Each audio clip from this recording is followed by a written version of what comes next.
Many children of God find themselves in seasons of deep financial struggle, despite their commitment to prayer, fasting, and obedience. This reality is both painful and confusing. How can someone serve the all-sufficient God and still lack basic provision? The question often arises, why do faithful believers suffer financially?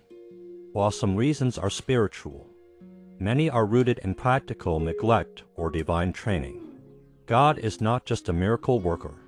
He is a God of wisdom, principles, and order. Financial breakthrough must align with God's truth. Point 1: Lack of financial wisdom and stewardship.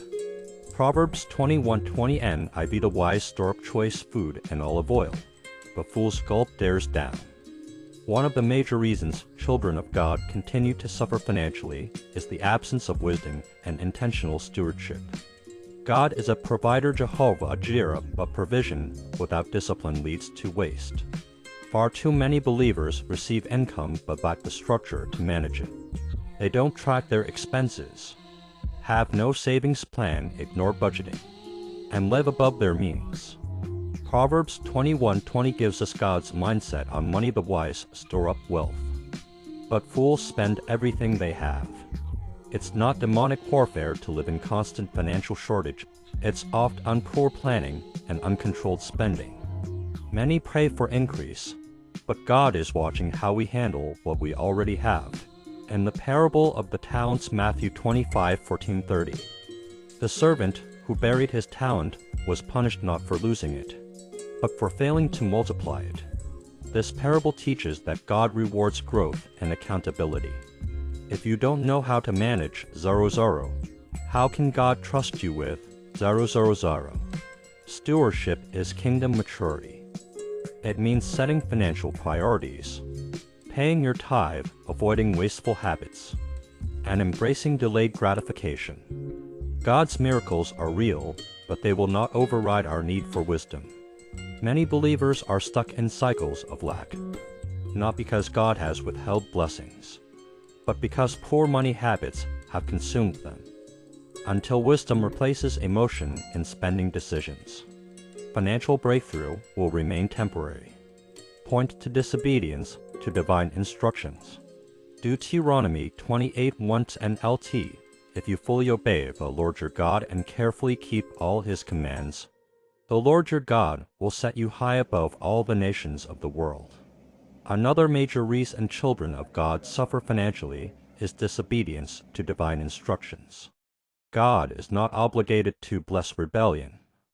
When the Lord gives a comb, and whether it is to give tithe, avoid a certain relationship, stay in a particular job, or start a project, our obedience determines the flow of his provision. Deuteronomy 28 makes it clear blessings follow obedience. Conversely, disobedience results in delay, frustration, and loss. Believers pray and fast for breakthroughs, but the heavens remain closed because they are walking in rebellion. Even unknowingly, King Saul disobeyed God and lost his throne. 1 Samuel 15. Jonah ran from God's instruction and ended up in a storm, affecting not only his life but the lives of others. Many financial struggles are the result of ignoring the voice of God. God may have instructed you to sow a specific seed, to leave a toxic financial arrangement, or to stay put when you're planning to leave. Delayed obedience is still disobedience. Until alignment comes, provision may be withheld not out of cruelty, but as a form of divine correction. God tests our hearts through obedience. Sometimes, the door to prosperity is not in asking for more but in doing what he already said. True financial success begins when we walk in alignment with God's instructions, no matter how uncomfortable they seem. Obedience activates favor, and favor attracts provision. Point 3: Testing and spiritual maturity. Not all financial struggles are due to mistakes, sins, or carelessness. Sometimes, God allows his children to walk through seasons of financial difficulty as a test to build spiritual maturity. In such seasons, our hearts are refined, our faith is tested, and our dependence on God is deepened. James 1:2 foretells us to rejoice when we face trials, because they produce endurance and shape us into mature believers. Financial testing may come after obedience. It may arrive right before a major breakthrough. It may even appear as divine silence.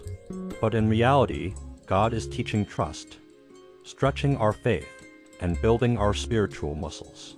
Think of Elijah during the famine. He had to depend on ravens and a widow for sustenance, 1 Kings 17. Think of Job, who lost everything yet declared, "Though he slay me, yet will I trust him." Job 13:15. These were not punishments, they were proving grounds. Point 4: generational patterns and curses. Many children of God unknowingly suffer from inherited financial limitations caused by generational patterns or curses. These are recurring cycles of poverty, debt, and mismanagement that have followed family lines for decades. A grandfather may have abandoned financial responsibility. A father may have lived in debt or wasted resources. These behaviors and mindsets often pass down spiritually and psychologically. Lamentations 5:7 reveals a painful truth sometimes. We suffer not because of our personal sin, but due to the iniquity of our ancestors. Generational curses are real, and while salvation sets our spirit free, the mind must be renewed and altars broken through prayer, fasting, and obedience. Some people were raised in environments where scarcity was normal. Conversations about wealth were absent. Poverty was spiritualized. This results in a fear of success, a resistance to responsibility, and a subconscious rejection of financial discipline. In Christ, we are new creations, 2 Corinthians 5:17. But if we don't confront and renounce generational strongholds, we repeat their patterns.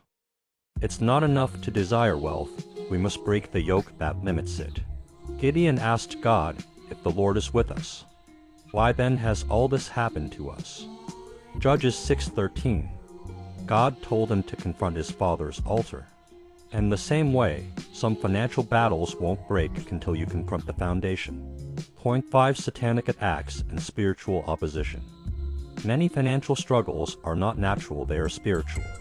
The enemy knows that a financially empowered believer is a dangerous weapon in God's hands. He targets the income, ideas, and opportunities of God's children to keep them bound, frustrated, and ineffective. Jesus clearly identified Satan as a thief in John 10:10. The devil comes to steal resources, kill momentum, and destroy the joy that comes with provision. Just as he attacked Job's wealth, health, and family, Satan still wages war against the prosperity of the righteous today. These attacks can manifest as constant financial loss, missed opportunities, broken business deals, or unexplainable debt. It's not always bad budgeting, sometimes it's demonic interference. The good news is that we are not helpless. We have been given authority to resist the devil, James 4:7, and to take back what has been stolen. Financial deliverance often requires spiritual warfare through fasting, declarations, sacrificial giving, and prayer. Paul said, "We wrestle not against flesh and blood." Ephesians 6:12, reminding us that battles over wealth can be spiritual. Many believers only fight with knowledge, but not with power. They need to rise and reclaim their inheritance. Satan fights hardest where God has positioned your greatest impact. If your calling requires resources, expect warfare around your finances. But fear not, Jesus came to give you life and abundance. Through prayer, obedience, and bold faith, every satanic grip on your finances can be broken.